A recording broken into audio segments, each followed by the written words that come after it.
Vamos a resolver el siguiente problema que dice: halle la circulación del campo vectorial F sobre la curva C desde el punto A dado por 1, 0, 0 hasta el punto B dado por 2, 2, 1, y nos da aquí una expresión vectorial de la curva y nos da la expresión del campo vectorial.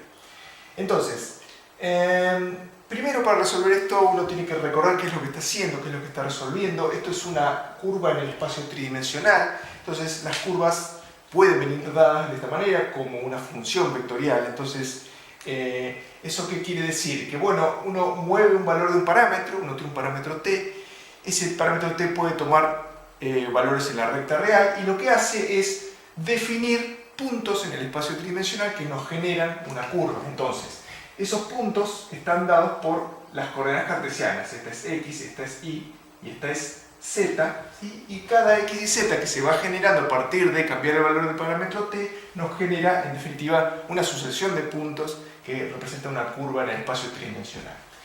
Esto es un campo vectorial. El campo vectorial lo que hace es, bueno, dado valores de x y z, o sea, cada uno de los puntos del espacio tridimensional, lo que hace ese campo es asignarle un vector a ese punto. O sea, a cada uno de esos puntos en el espacio le pone una flechita, ¿sí? Entonces, esto es nuestro campo.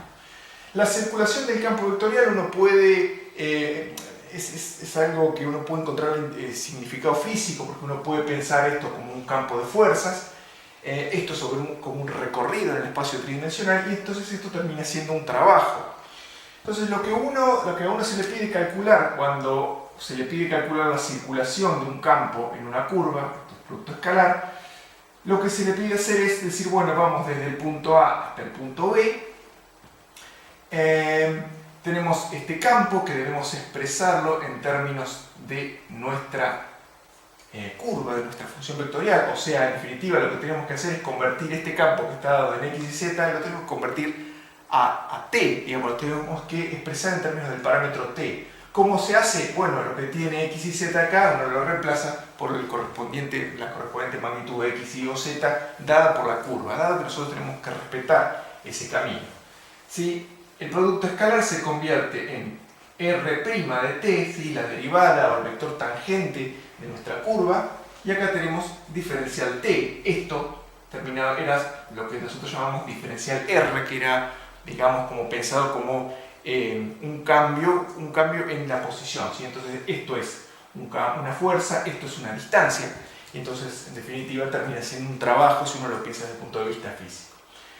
Ahora bien, lo que tenemos que hacer es convertir todo al parámetro t, porque acá se nos pide integrar con respecto al parámetro t, y en definitiva esta integral va a terminar siendo una integral de una variable independiente, t, de la misma forma que uno lo veía en análisis matemático 1, una integral de una sola variable. Entonces lo que hay que hacer es, bueno, ser ordenado, ¿sí? Utilizar x y z para convertir el campo, convertir los límites de integración y obtener acá nuestro vector tangente. Entonces, algo útil es por ahí escribir esto de esta manera. Uno dice r de t, lo escribe como si fuera un vector, entonces nos deshacemos de los versores y jk y decimos, tiene tres componentes, esto es t cuadrado más 1, según lo que nos dan allá, esto es 2 por t al cuadrado, y z es t al cubo, ¿sí? T al cubo. Entonces yo acá directamente puedo calcular el vector tangente derivando con respecto a t, y digo que r' de t, nuestro vector tangente, será derivar cada una de estas componentes. O sea, lo que tenemos es 2t, este era 2t cuadrado, así que tenemos 4t, y esto era t al cubo, o sea que tenemos 3t al cuadrado. Esto ya es nuestro vector tangente, que ya lo tenemos listo como para reemplazarlo dentro de la integral. El campo vectorial nosotros tenemos que expresarlo en términos del parámetro t. Bueno, también podemos escribirlo así fácilmente sin utilizar los versores. Entonces decimos nuestro campo está dado por z más i en x, menos x cuadrado en y 4i al cuadrado en k, digamos. Entonces este es nuestro campo en coordenadas cartesianas. Como acá tenemos que integrar con respecto a t, esto lo tenemos que convertir con respecto, en términos del parámetro t, o sea, utilizando x y z dadas por la curva. Eso es lo que vamos a hacer. Entonces decimos que nuestro campo puede ser expresado de la siguiente manera. Acá en la componente x tenemos z más i, z más i corresponde a z más i, o sea, t al cubo más 2t al cuadrado, ¿sí? Eso es lo que corresponde a z más i. Menos x cuadrado será esto que está acá al cuadrado, o sea, menos t cuadrado más 1 al cuadrado, y 4i cuadrado será 4 veces esto que tenemos 2t al cuadrado, o sea, esto será 4 por, bueno, tenemos 2t cuadrado al cuadrado, ¿sí? Porque acá nos pide y al cuadrado, y esa es nuestra expresión del campo vectorial f, que ya vamos a poder utilizar para resolver la integral que nos da la circulación del campo. Bien, entonces, ¿qué nos queda? Nos queda calcular los puntos, ¿sí? Acá tenemos el punto A, 1, 0, 0, el punto B, 2, 2, 1, inicial y final. Esas son coordenadas cartesianas, o sea que nosotros tenemos que esto es x, esto es y, esto es z, lo mismo, esto es x final, esto es y final, esto es z final. Lo que hacemos es convertirlo en términos del parámetro t.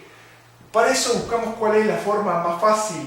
Acá está, bueno, t está al cuadrado, acá t está al cubo, entonces uno puede pensar, bueno, puede pensar en i, ¿sí? Entonces si la componente i acá es 0, la componente y acá es 2, entonces uno dice que si a es igual 1, 0, 0, 0, 0, entonces utilizamos esta que tenemos acá, y entonces lo que debe pasar es que 2t al cuadrado tiene que ser igual a 0, ¿sí? Porque 2t al cuadrado, que es lo que vale i, tiene que ser igual este 0 que tenemos acá en el medio.